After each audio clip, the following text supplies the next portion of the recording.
सत श्री अकाल, नमस्कार, आदाब। पंजाबी रेडियो और पंजाबी टीवी यूएसए देख और सुन रहे सभी साथियों का स्वागत है इस समय के विशेष program beyond the headlines with Mandeep Punia में। हर रोज की तरह इस प्रोग्राम में सीनियर पत्रकार मनदीप पूनिया जी का साथ होता है और देश विदेश के साथ जुड़ी हुई अहम खबरों पर होती है बातचीत। सबसे पहले करते हैं पूनिया जी का प्रोग्राम में स्वागत। बहुत बहुत स्वागत है पूनिया जी।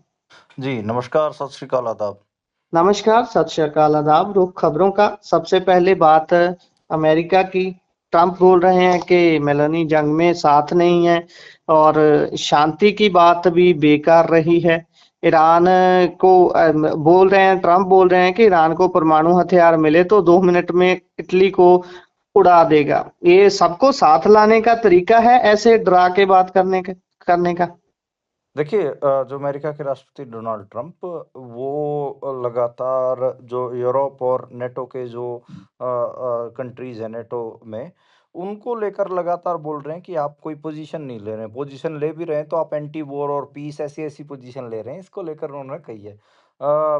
उन्होंने जो इटली की प्रधानमंत्री हैं जॉर्जिया मेलोनी, उनके ऊपर नाराज़गी जताई है। उन्होंने कहा है कि मेलोनी ने ईरान के खिलाफ जंग में अमेरिका का साथ नहीं दिया और हिम्मत नहीं दिखाई। ऐसे में शांति की बात करना बेकार है। ट्रंप ने एक इटालियन अखबार को ये इंटरव्यू दे रहे थे, उसमें ही उन्होंने ये सब बातें की हैं। उन्होंने कहा कि मैं हैरान हूँ, मैंने सोचा था कि उनमें हिम्मत है, लेकिन मैं गलत था। उन्होंने आरोप लगाया कि मेलोनी का रुख ईरान के मुद्दे पर कमज़ोर रहा है। तो ख़ैर, ट्रंप ने मतलब इटली को डराया भी, जैसे आप बोल रहे हैं। उन्होंने कहा कि अगर ईरान के पास परमाणु हथियार होते, तो मिल जाए तो वो इटली को 2 मिनट में तबाह कर सकता है। तो इस खतरे को समझे बिना शांति की बात करना सही नहीं है, ये उन्होंने कहा। तो फॉक्स न्यूज़ को वो इंटरव्यू दे रहे थे, तो उसमें भी उन्होंने यही बात की, दोनों देशों के जो रिश्ते हैं अब पहले जैसे नहीं हैं।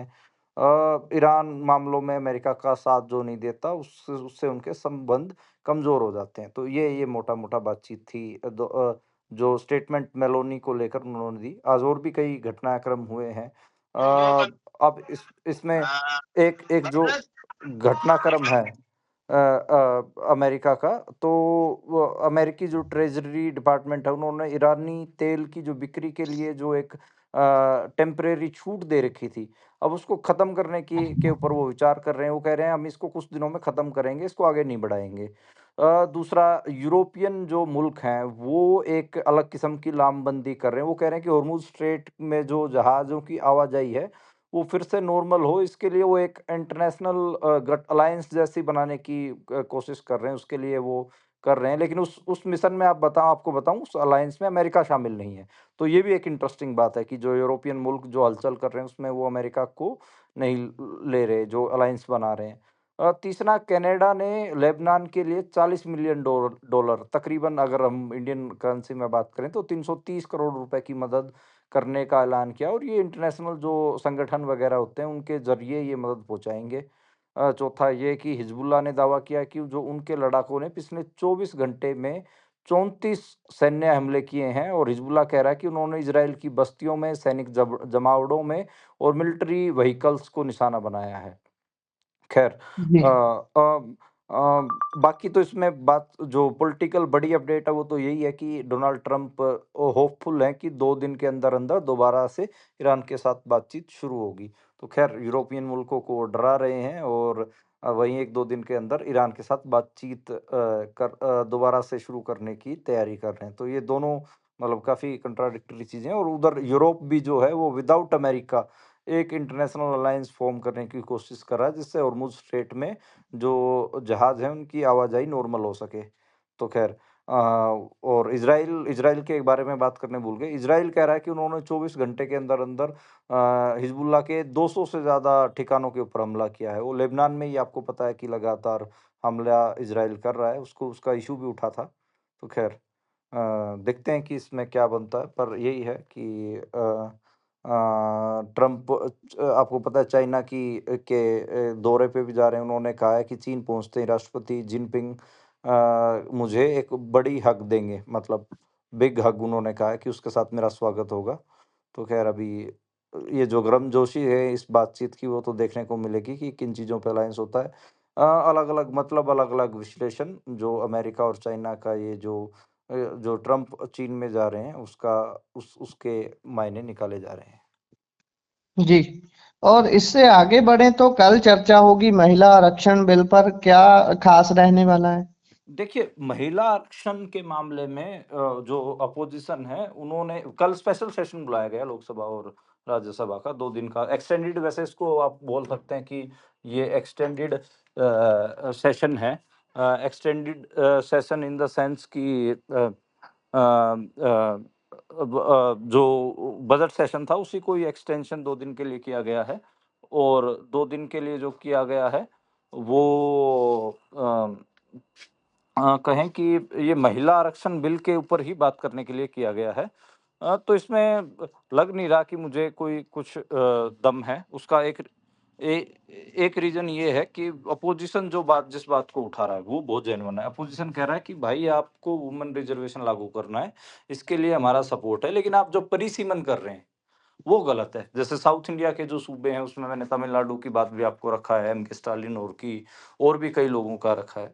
तो उसके लिए विपक्ष दिख रहा है, विपक्ष कह रहा है कि खड़गे ने भी कहा है कि लोकसभा की सीटें बढ़ाने के लिए जो ये है कि 850 सीटें कर देंगे, उसके खिलाफ वो लोग उसके अगेंस्ट में वोट करेंगे। तो कल जो सेशन होगा उसमें यही है कि जो साउथ इंडिया के जो एमपीज़ हैं, वो लगातार कल विरोध करेंगे और अपोज़िशन भी विरोध करेगा। वुमेन रिज़र्वेशन पे वो साथ दिखेंगे, लेकिन जो परिसीमन करके जो सीटें बढ़ाने का जो आइडिया है, उसके खिलाफ वो लोग दिखेंगे।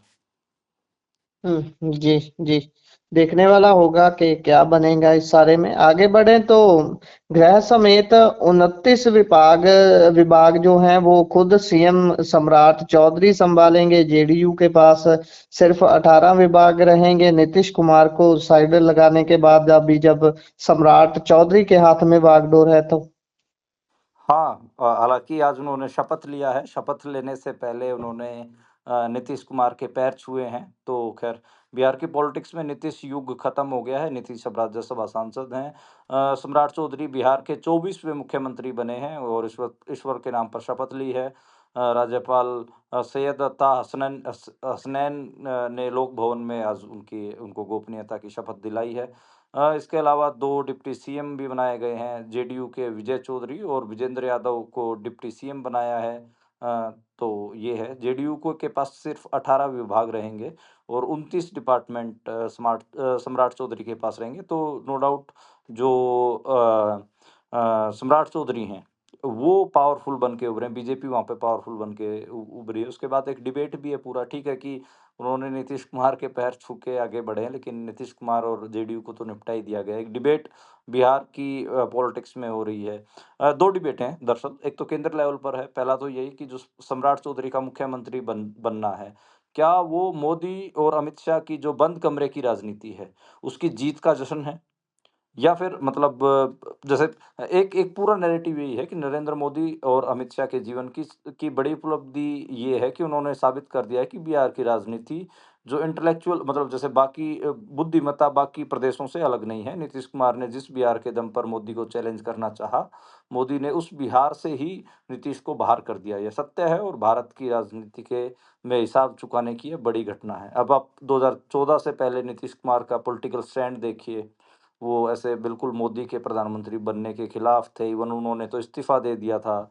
चैलेंज दिया था कि मोदी कभी बिहार में बीजेपी अपना मुख्यमंत्री नहीं बना पाएगी। तो ख़ैर ये अब ये भी कह रहे हैं कि जो चैलेंज था, जो ऐसे पंजाबी में बोलेंगे तो बाजी मोड़ी है और हिसाब चुकाने की जो बड़ी घटना इसको बताया जा रहा है। नीतीश कुमार के लिए का पतन भी देखा जा रहा है। अब इसमें बात ये भी है कि निशांत जो थे उनके बेटे नीतीश कुमार के, लोग कह रहे थे कि वो अपने बेटे को पॉलिटिक्स में एस्टेब्लिश करना चाहते हैं, लेकिन उनके बेटे को भी डिप्टी सीएम नहीं बनाया गया। तो आखिर ऐसा क्या हुआ?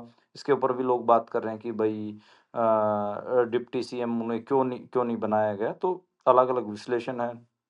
दूसरा जो विश्लेषण जो सूबाई लेवल का है, वो यही है कि नीतीश कुमार बहुत पहले ही मतलब उनका जो दिमाग था, वो काम करना छोड़ चुका था, तो बीजेपी ही उनको ऐसे इस्तेमाल करके आगे कर रही थी।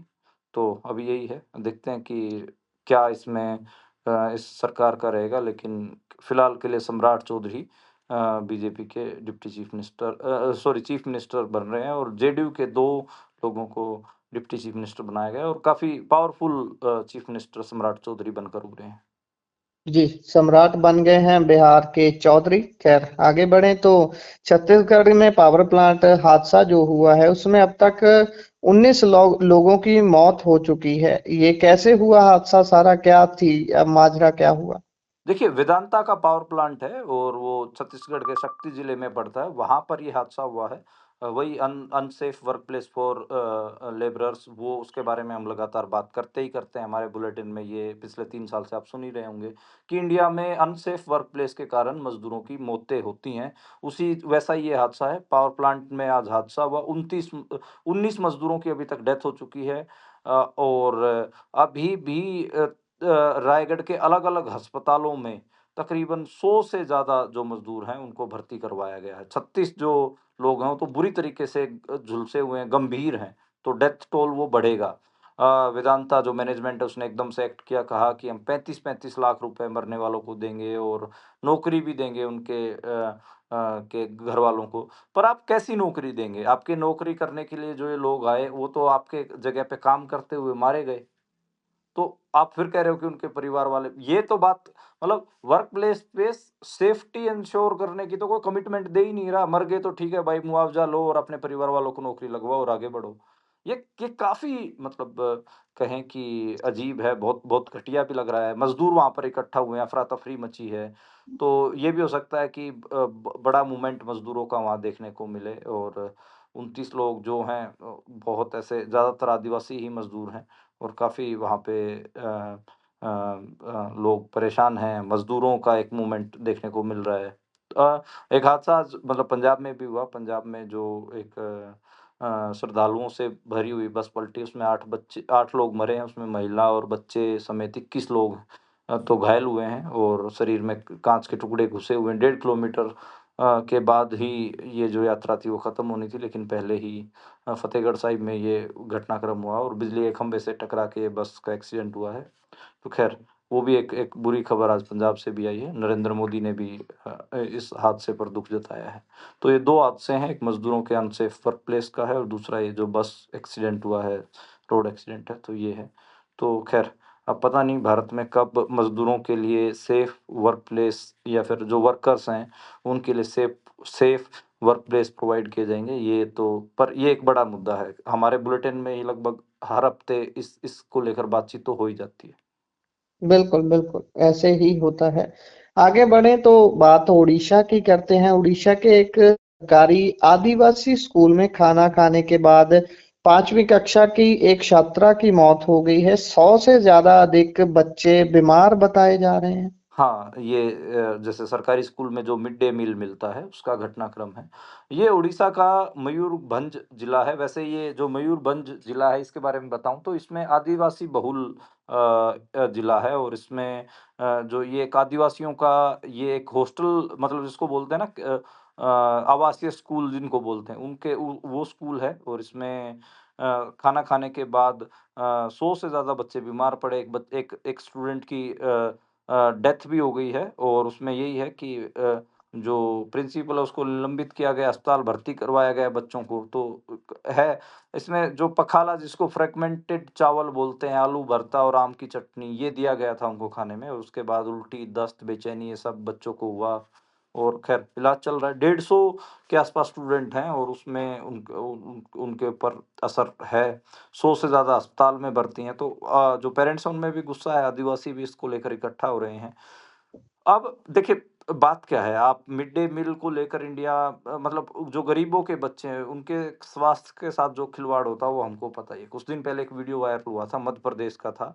आप याद करिए कि एक पूरी भरी बाल्टी पानी की थी और उसमें सिर्फ़ 1 लीटर दूध मिला दिया गया और वो बच्चों को पिला दिया गया, दूध के नाम पे दिया गया कि हम दूध पिला रहे हैं। तो वो भी स्वास्थ्य के साथ खिलवाड़ थी। उत्तर प्रदेश की एक घटनाक्रम थी, हमारे एक दोस्त थे पवन जायसवाल पत्रकार थे, वो अब तो दुनिया में नहीं हैं। मैंने और पवन ने काफ़ी काम किया एक साथ। तो पवन जायसवाल ने भी एक स्टोरी ब्रेक किया था, उसमें उन्होंने दिखाया था कि कैसे यूपी में नमक के साथ मिड डे मील में रोटी दी जा रही थी बच्चों को। और उसके बाद पवन ने जब उसका वीडियो बना लिया, उसको एक्सपोज़ कर दिया, तो फिर पवन जायसवाल के ऊपर ही, पत्रकार के ऊपर ही एफआईआर दर्ज कर ली गई थी। तो ये हालात हैं। मैं तो मध्य प्रदेश का वो वीडियो देख रहा था जिसमें वो एक पूरी भरी 20 लीटर के पानी की बाल्टी में 1 लीटर दूध मिला के, दूध बना के, उसको दूध जैसा रंग बना के बच्चों को पिलाया जा रहा था, दिया जा रहा था। तो मैं सोच रहा था कि इसी मध्य प्रदेश में उसके 1-2 दिन बाद ही 11,000 लीटर दूध नर्मदा नदी में प्रवाहित कर दिया गया धर्म के नाम पर।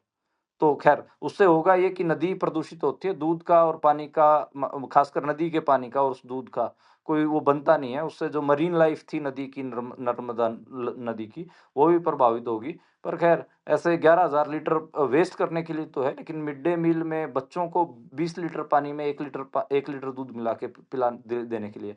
आपको थोड़ा और हैरानी होगी कि मध्य प्रदेश में बच्चों को अंडे दिए जाते थे मिड डे मील में। जी। अब अंडा इज़ सोर्स ऑफ प्रोटीन, बहुत अच्छी डाइट है। मैं तो जो दारा सिंह थे फ़िल्म एक्टर, उनका एक एडवर्टाइज़मेंट याद करता हूँ, संडे हो या मंडे रोज़ खाओ अंडे।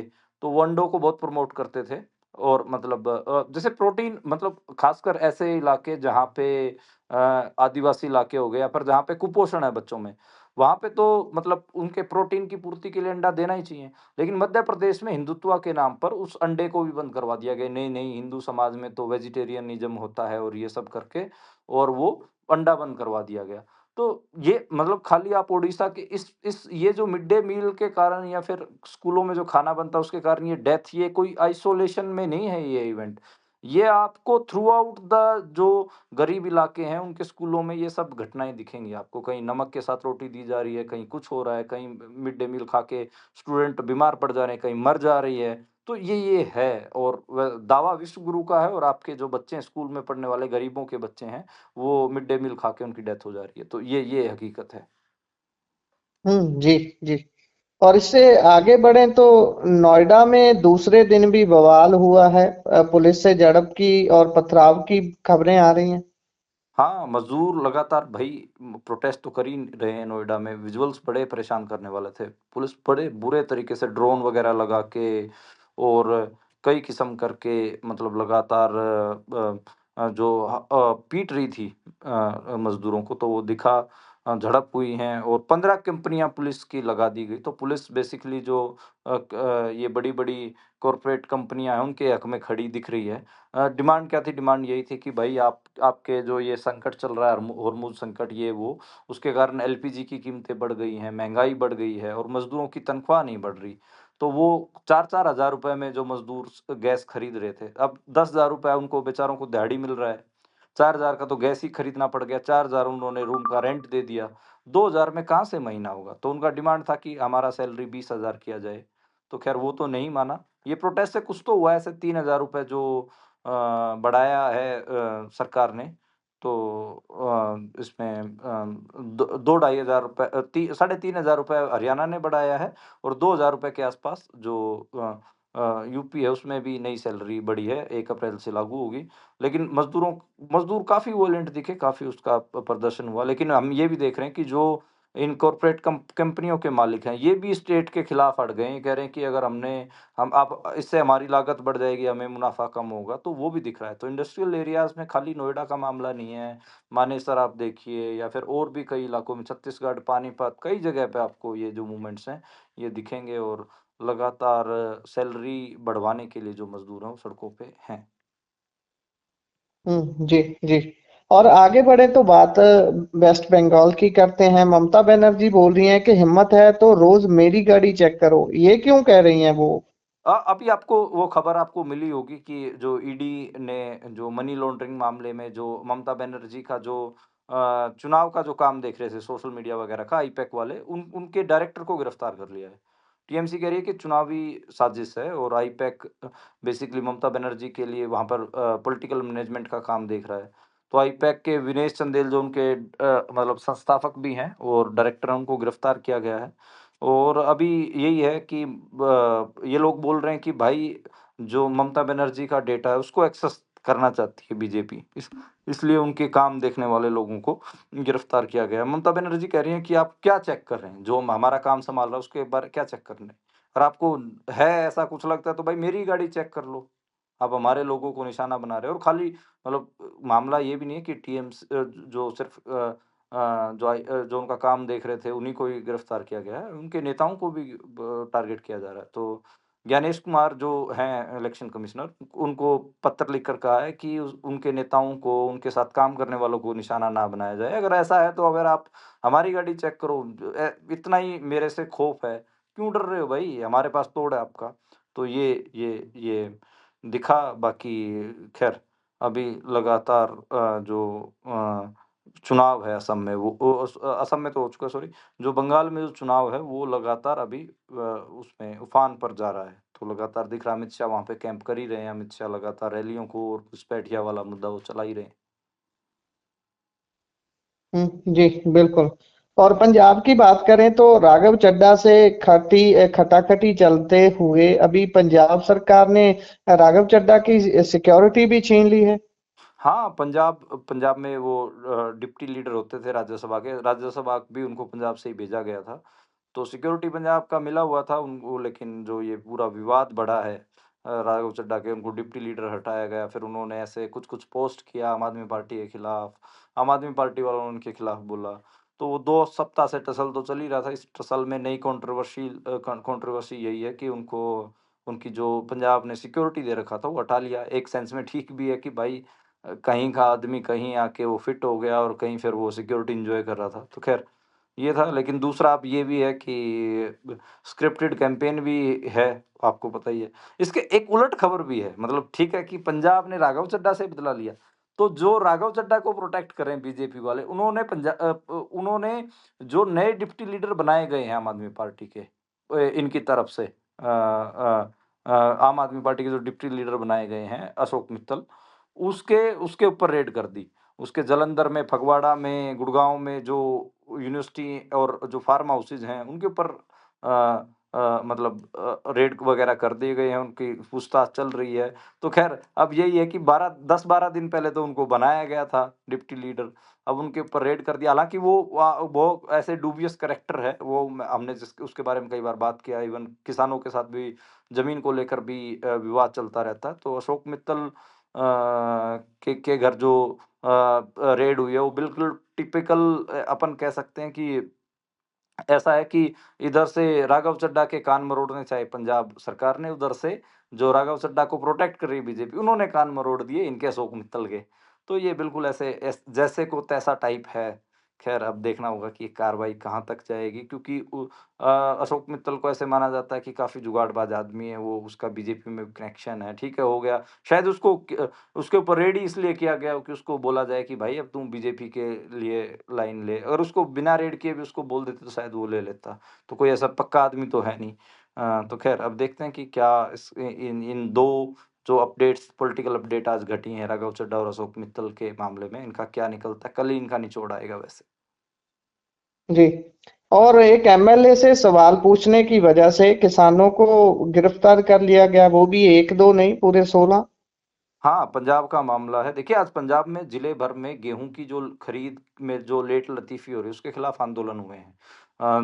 जिला कलेक्ट्रेट्स पे भी किसान इकट्ठा हुए हैं। किसानों ने अलग-अलग जगह पे ज्ञापन दिए हैं, मंडियों में इकट्ठा हुए हैं, लेकिन गेहूँ की खरीद नहीं हो रहा। आज मतलब जो किसान यूनियन है, उन्होंने भी कहा है कि 17 तारीख तारीख तक अगर गेहूँ की खरीद शुरू नहीं की, तो फिर रेल रोकने का आंदोलन जो किसान हैं वो चलाएँगे, वो भी हुआ है। ये मामला आपको बताऊँ संगरूर का है। Sangrur is a home district of mister Bhagwant Mann, Punjab के मुख्यमंत्री का। तो वही है कि वो भिंडरा गाँव में जो नरेंद्र कौर बराज हैं, वो पहुँची थी, एक उनका कार्यक्रम था, तो उसमें किसानों ने खड़ा होके पूछ लिया कि भाई बताइए, आप हमारे अभी गेहूँ की फसल कटी है, कणक कटी है, तो उसकी खरीद क्यों नहीं हो रही है? तुरंत वहाँ पे पुलिस एक्टिव दिखा और उन्होंने जैसे-तैसे जो किसान थे उनको डिटेन करा, 5 महिलाएँ भी थी उसमें। तो बराज वहाँ पे नए कंप्यूटरों का उद्घाटन करने आई थी। ये मतलब मैं पहली बार देख रहा हूँ कि आप स्कूलों में कोई 2-4 कंप्यूटर रखवा लें, उनका भी उद्घाटन हो रहा है। ख़ैर फसल ना बिकने के कारण ये जो बहस सारी हुई है, और उसके बाद फिर धक्केशाही कहेंगे कि भई आपको एमएलए चुना है, तो आपसे पूछेंगे ही कि हमारी फसल कट चुकी है, कि तो उसको आप खरीदेंगे कब? तो सवाल तो जायज़ है, पर ख़ैर जो हुकूमत है उसके अपने रंग-ढंग, अपनी चाल होती है, वो चाल-चरित्र आप देख ही रहे हैं कि जो सवाल पूछ रहा है उसको फिर वो ऐसे डिटेन कर लेते हैं, डराते हैं, पुलिस उनकी उठा ले जाती है। तो खैर पहले की जो सरकारें कितनी भी क्रूर रही हों, लेकिन वो ऐसे गाँव देहात में जब ऐसे टसल हो जाती थी, सवाल-ववाल पूछने को लेकर, या ये चाहे बादलों की सरकारें हों कांग्रेस की, वो कम से कम देहाती जो रूरल मोरालिटीज़ हैं, ग्रामीण नैतिकताएँ हैं, उनमें महिलाओं को तो कम से कम डिटेन नहीं किया जाता था। लेकिन अब ये सरकार है, तो ये खैर इस मामले में थोड़ा जेंडर न्यूट्रलिटी बरत रही है, महिलाओं को भी उठा ले जाती है। खैर रूरल मोरालिटीज़ में इसे तो मतलब खराब ही माना जाएगा। तो ये है। और इनके रंग जो हैं, रंग रूप हुकूमत के, वो लोगों को दिख रहे हैं असल। जी, इसी के साथ प्रोग्राम का समय यहाँ समाप्त होता है। आप जुड़े जानकारियां साझा की, बहुत बहुत धन्यवाद। जी, धन्यवाद। नमस्कार गुरप्रीत। नमस्कार।